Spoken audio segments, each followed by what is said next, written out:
Oi, gente, eu me chamo Arthur Torres e hoje eu estou aqui gravando a nossa aula de Física 1 para o cursinho Ideia no YouTube com o tema de acústica. Essa aula será dividida em duas partes, onde essa primeira parte será uma parte mais introdutória, né, do assunto, com mais teoria e definição de alguns termos. Bom, de introdução, né, do assunto em si, o que a gente tem, né? O que é a acústica? Bom, a acústica é a parte da física que estuda as ondas sonoras, né? Ou seja, a gente tem diversas partes em que a física trabalha, né? Que envolvem. E nessa parte específica a gente vai trabalhar as ondas sonoras. A gente já viu, né? Alguns tipos de ondas em aulas passadas, etc. Então, a gente já pode definir, né? O que é uma onda sonora. A onda sonora é uma onda mecânica. E relembrando alguns pontos de ondas mecânicas, né? Elas transportam energia e não matéria, isso destaquei na aula, né? Na aula que envolveu esse assunto. Elas podem ser longitudinais, né? Direção de vibração mesmo de propagação, e transversais, em que essa direção de vibração é perpendicular de propagação. E elas precisam de um meio para se propagar, né? Pode ser um meio sólido, líquido, gasoso, entre outros. E além disso, né, ela sofre daqueles fenômenos que a gente já conhece, como difração, reflexão, entre outras coisas, né? E, né, essas ondas mecânicas são as que compõem as ondas sonoras, né? Essas ondas sonoras são especificamente longitudinais, né? Como eu citei aqui, são as ondas que se propagam na mesma direção da vibração, né? E, além disso, a gente tem que as ondas sonoras são tridimensionais, né? Já que eu imagino que todo mundo já tem um contato, né? A maioria das pessoas já teve contato com em algum momento de um ambiente com som alto, né? A gente percebe que esse som se propaga em 3 dimensões, né? Nas 3 dimensões do nosso ambiente, na verdade, por todo o ambiente, né? Que envolve ao nosso redor. E por isso a gente tem uma importante, né? Uma grande importância, na verdade, que vem do estudo dessas ondas, porque elas estão bastante presentes no nosso dia a dia, né? E o seu estudo é essencial para que a gente consiga desenvolver diversas coisas, né? Como, por exemplo, aparelhos de som, aparelhos de testagem de som, né? De medição de som, medição de ondas sonoras, né? E além de outras aplicações, como alarmes, essas coisas. Enfim, a gente utiliza em diversas ocasiões do nosso dia a dia. E por isso é importante o estudo dessa parte da física, né?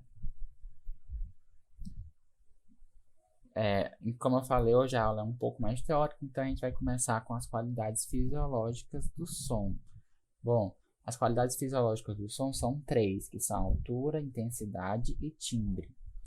A altura é a diferença nos sons graves e agudos a partir da frequência. Como assim? É que, na verdade, né, a altura relaciona muito mais a frequência do que o que a gente está acostumado, né, que é a intensidade. Porque os sons baixos a gente conhece como os graves e os sons altos como os agudos. Isso está diretamente relacionado à frequência, por quê? Porque os agudos têm uma frequência maior e os graves uma frequência menor, mais baixa. Então, de forma errada, né, a gente no cotidiano acaba adequando esse termo de altura relacionado à intensidade. E o que é a intensidade, né? A intensidade relaciona a quantidade de energia atribuída ao som. Como eu falei, a onda mecânica, né, ela transporta energia e não a matéria. Então, a intensidade relaciona esse transporte de energia no som, né? E é nela que a gente realmente tem essa definição, né, da intensidade na verdade, do volume do som no ambiente. Por exemplo, aqui do lado, né, a gente tem a expressãozinha que é a intensidade igual a potência sobre a área.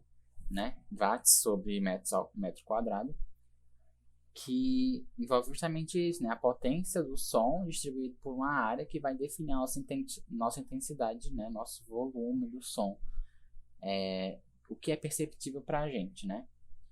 E por fim a gente tem um timbre, que é o que nos permite distinguir os sons, porque a gente tem muitas vezes, né, os sons com altura e intensidade, mas o que nos permite distinguir, né, esses sons de mesma altura, mesma intensidade, são os seus timbres, já que a gente tem diversas formas de apresentar esse som, né? Por exemplo, aqui a gente tem algumas situações, né, de utilização de alguns instrumentos com timbres diferentes, né, que são as formas que a gente percebe esse som, né, nosso ouvido, nossa audição, na verdade, percebe esse som de forma diferente, né, através desse timbre aqui.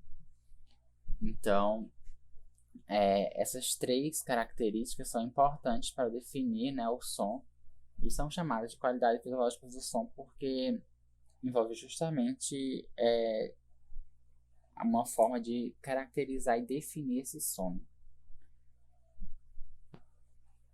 Aí, já pegando o gancho, né, a gente tem que a intensidade, ela é o que vai nos permitir, né,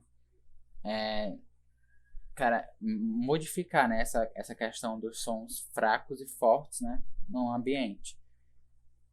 Porque é nela que a gente vai perceber essa alteração, né, desse transporte de energia através do som. Porque a gente percebe, né, nossos receptores de som, né, na verdade a nossa audição, é o que percebe através da pressão que a intensidade chega no nosso ouvido, né, no nosso aparelho auditivo. Então, é também a intensidade, né, que nos permite definir o seguinte termo, né, que é o nível sonoro. Então, o nível sonoro é a relação entre a intensidade do som escutado e a intensidade mínima. Como assim? Supondo, né, que a gente esteja em um ambiente e ocorre a percepção do som, né? A gente tem uma certa intensidade desse som ouvido e a partir disso a gente consegue medir, ter uma relação numérica, né, do nível sonoro desse som, que é dado em decibéis, a partir dessa expressãozinha aqui em destaque de 10 vezes log da intensidade do som atual, né, ouvido, sobre a intensidade mínima audível. Essa intensidade mínima audível é a intensidade mínima que a gente consegue perceber, né, do nosso aparelho auditivo, no caso do nosso ouvido. E ela tem um valor padrão, né, de 10 a menos 12 watts por metro quadrado, que relaciona justamente a potência desse som pelo ambiente, né, por metro quadrado. Então, a gente tem como medir o nível sonoro a partir dessa expressãozinha e dessas intensidades. E com isso a gente tem algumas aplicações, né? Acho que muita gente já ouviu falar de leis que proíbem certa quantidade de nível sonoro em determinados horários, né? E quando ocorre isso, a fiscalização é feita a partir de aparelhos que conseguem realizar essa expressãozinha aqui, né? Consegue perceber o som e, com isso, calcular a sua intensidade e o nível sonoro, né? E a partir disso, dado o resultado do nível sonoro, o resultado numérico em decibéis, a gente tem a aplicação da lei, tipo, certa quantidade X de decibéis é proibido em determinado horário, aí a gente consegue perceber, né, e os órgãos fiscalizadores conseguem aplicar alguma espécie de multa, alguma coisa assim, alguma restrição, né, pro local, já que o aparelho consta, né. Algumas outras aplicações desse aparelho, ou dessa expressãozinha, seria em um ambiente de indústria. Muitas indústrias, né, trabalham com ruídos extremos devido aos aparelhos e outras atividades.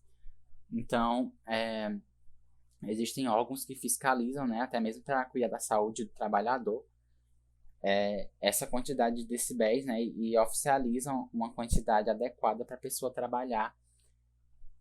E se não tiver essa quantidade adequada, né, se a pessoa tiver submetida a situações que extrapolam o limite, né, do ser humano, aí ocorrem diversas medidas que podem ser aplicadas, né? Então, sobre o nível sonoro é isso, também é um termo bastante importante e bastante aplicável no nosso cotidiano. E com isso a gente termina a parte teórica, né? Então eu peço que vocês se inscrevam no nosso canal, sigam a gente no Instagram. E muito obrigado pela atenção, né, até agora. E tenham ótimos estudos. Até a próxima.